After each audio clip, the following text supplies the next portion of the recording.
Structural heart disease refers to a defect in the heart's valves, walls, or chambers that keeps the heart from pumping blood properly. Valve or structural heart problems may be present at birth or develop over time. Your risk increases if you have high blood pressure, plaque buildup, history of heart attack, take certain medications, or have certain heart infections. The Structural Heart Program at CIS and Terrebonne General provides innovative solutions and devices with the latest technology to bring the best possible outcomes for patients. Learn more at cardio.com.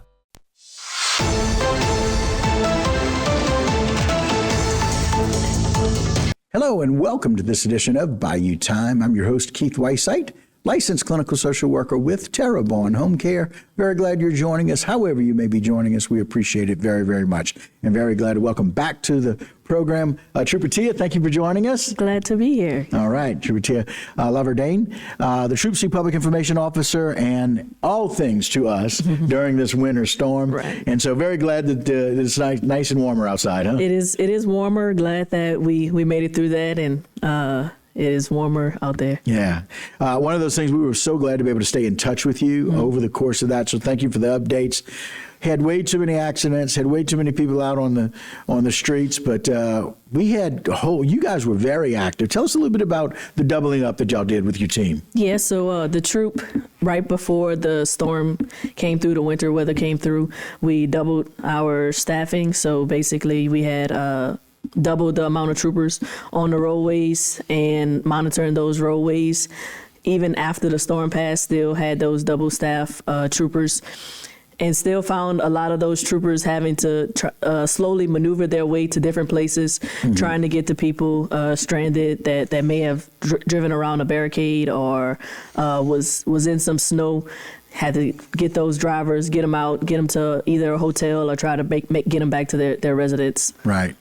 And here we can see a lot of what you did. Much of that, you guys are always available for calls, right? We had way too many of those. Right. But you also had that second crew that was helping to make sure that we were working on roadways. A lot of what you guys did was really travel to clear roadways. Right. So after that storm passed, of course, we had DOTD and those crews out there.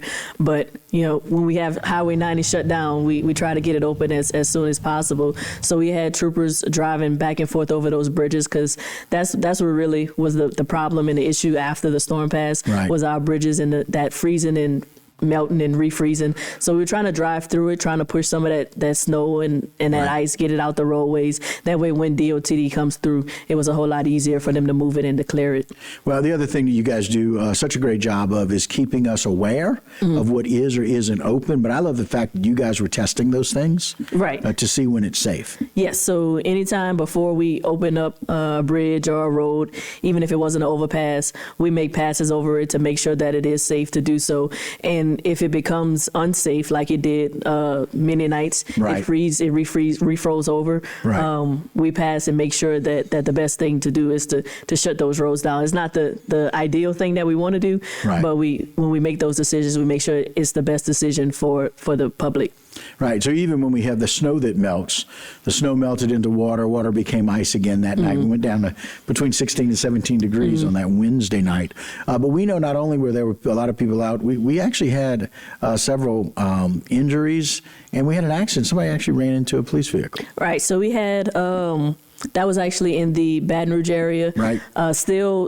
During that time span where we were trying to avoid all travel, avoid unnecessary travel, all those things, that trooper was sitting at a red light and actually had an impaired driver slide and rear end him and hit him in the back right there, sitting at the red light, just trying to clear those roadways, and you have the traffic, the unnecessary travel and things on the roadway, making it unsafe for them to safely do so. Thankfully, he wasn't injured, and impaired driver was taken off the roadway. There's two very good things about that, right? It obviously was not at a very high rate of speed, thank God. The trooper wasn't injured, thank God. And this individual who made several bad choices is off the road and doesn't have a license right now. We're thankful that it was a trooper, I guess you say, that he hit and it wasn't someone else that was essential in trying to get somewhere that they needed to be. Along with that crash, we actually probably statewide I have a couple of numbers here. about 182 property crashes over the span of that event.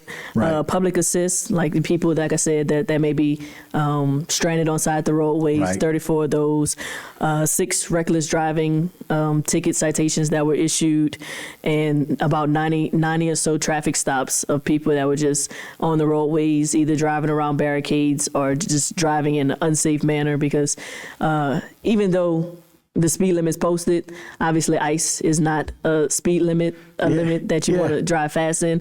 You want to significantly reduce your speed when you're dealing with ICE, especially. We don't deal with that down here. No. And for any of us that like to pretend that we know what we're doing, we don't.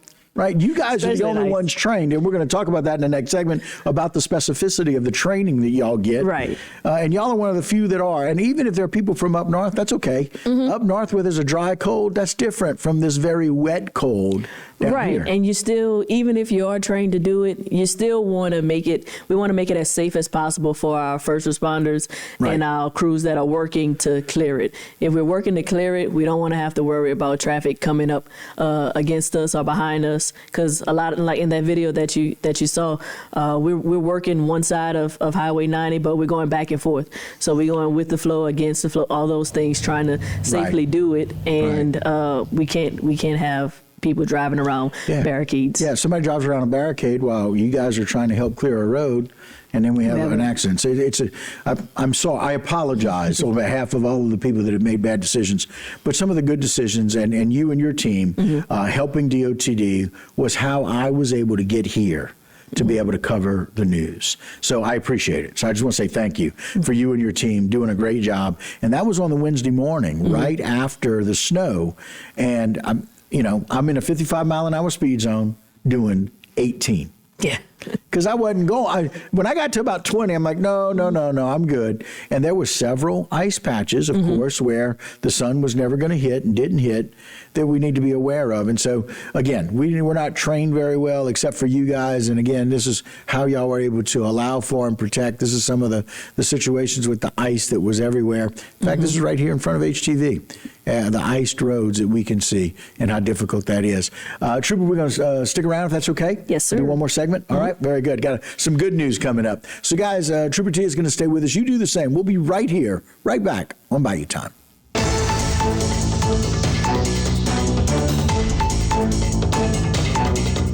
Today's social media segment is brought to you by Terrebonne General Health System. Your health is our legacy. Rouse's, you're either local or you're not. Buick, the craft of modern luxury. St. Martin and Bork, know your rights.